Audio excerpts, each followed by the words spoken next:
So this morning I woke up a bit early and I had some time to think. And one of the things I was thinking about was sort of a marketing framework or a customer acquisition framework. And one of the starting points, I think, for a brand or a company to sort of develop their brand is to have clarity around what they stand for, what they want to do for their customer. So, um, if you have so I came up with this idea of just like a brand impact statement or directive, so something very uh, quite simple, and I want it to be simple. I want it to stay simple because I think complexity is the enemy of most of the things that you actually want to have in business. So the brand impact statement or directive basically goes like this: our customers feel blank, like some type of emotion, because we, and then your you know product or service attribute basically. So so I did some thinking like, well, so for StoryPro, for my marketing company, how would I fill out my brand impact statement? And it would be probably something like, uh, our customers feel excited about the future because we are supporting their growth today, or something like that. Like, that's maybe still a little more jargony than I like. Supporting their growth, I think maybe something like, our customers feel excited about the future because we're helping their business thrive today, something like that. And so it's my and I believe that the impact statement should there's two things that it can or should correlate to. So, number one is it should connect with the heart of the founder of the company. So it shouldn't be like wildly divorced from the values and the heart of the founder of the company. So, because my heart is for companies to thrive, and for them to succeed is how I um, measure my success, or at least in part measure my success. Then that's that connects to what I want. Um, I like to be able to look forward to the future with hope and confidence, and that's what I want for my customers as well. I want to help family businesses thrive, to help families thrive, to do well financially, and to experience, the blessings of an abundant life. So for me to say, I want my customers to be able to um, look to the future with excitement, or to be excited about the future. It's not just that I want them to be excited about the future per se, but in my case, I want them to be thriving in the present, which gives them all that hope, happiness, positivity, optimism, all those great things that can power them forward into that better future. And it's also because I'm personally, that's kind of how I'm motivated, right? Like, that's, I want a future that's bigger and better than my current, than my present, right?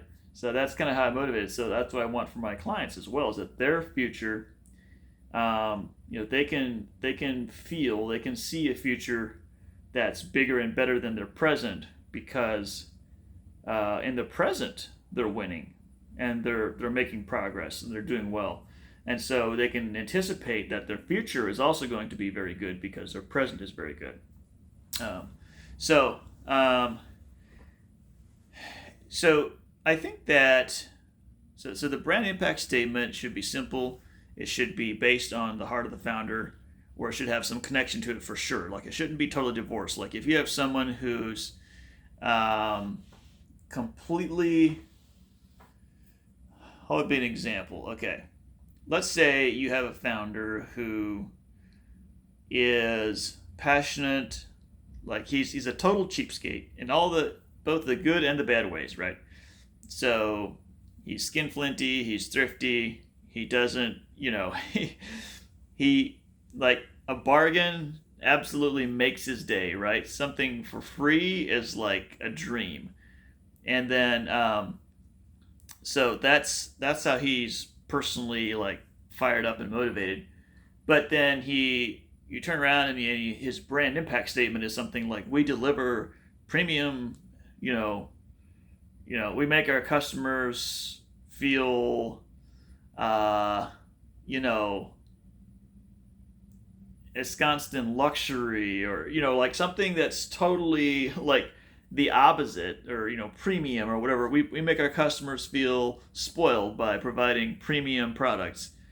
Something that doesn't connect at all to the natural, um, thrifty nature of the owner. Like, why would you do that? Like, don't do that. Make your business reflect who you are, not just some, like, well, somebody said it's good to sell premium products, so we sell premium products. Like, no, make it line up with who you are as a person, as the founder especially, and then you can attract a team and build out a team based on people who also are attracted to the similar values that you have. The second element is, so there's kind of two ways to figure out how to do your brand statement, or two elements. So one is what's in the founder's heart. The second one is, what do your customers already experience your brand as? Now, let's say you have done a horrible job with customer service. Customers think your company actually stinks. You've got tons of one-star reviews. I mean, your customer experience is in the dumpster. So in that scenario, we might kind of start afresh with what's on the heart of the founder, and then how can we make that happen? And maybe we're not looking too much to customer feedback to guide us onto our brand impact statement.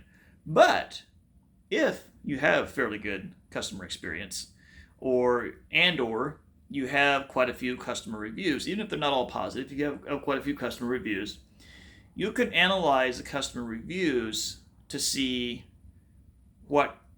how you made your customers feel. And then you can turn around, you can of course highlight those reviews, but you can also, in your the whole point here of the brand impact statement basically is to align your company across all divisions with your marketing message, and for your marketing message to be consistent. So if I'm marketing this idea that that StoryPro is here to help our customers,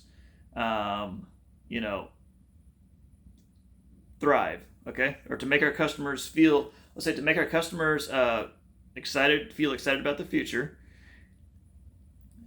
by helping them thrive today.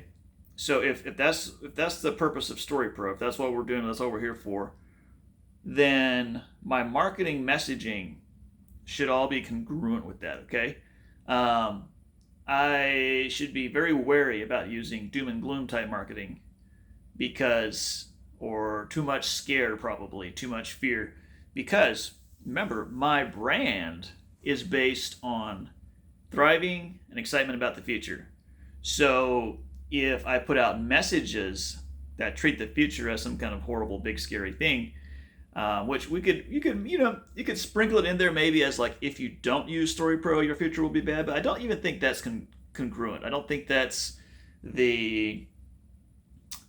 I think that you want your marketing messaging, I think, to be so congruent, so like it makes sense with each other and so consistent that people just get, people have a brand is like, in somebody's mind, is like a collection of impressions, basically. So anytime you're putting out, whether it's an ad, a social media post, a blog post, a billboard, a presentation you do, anytime customers contact your brand, they're getting an impression about you. Of course, your website is also an important one, potentially. So anytime customers come into contact with you, they're getting an impression. That impression kind of goes like into this like big basket where they have all your impressions about you. And whatever kind of impressions are floating towards the top as the strongest, maybe, or kind of a mix of everything that they see in that basket when they look in that basket, that's their brand, and that's the StoryPro brand in their heads, is like all the places that they've seen either me, people in my company, and all that. So just having a cool brand, like just having some ideas about what you want your product to be, but not having anything, In other words, you don't want to just do scattershot marketing, okay? You don't want your messaging to just kind of be random all over the map. Now, random all over the map is better than nothing, probably, but you want to, if it takes a number of repetitions, a number of touch points before customers really develop a sense of who you are, or really ingest a message that you're giving. And then you want each of those touch points to be consistent on that message so that it's more effective.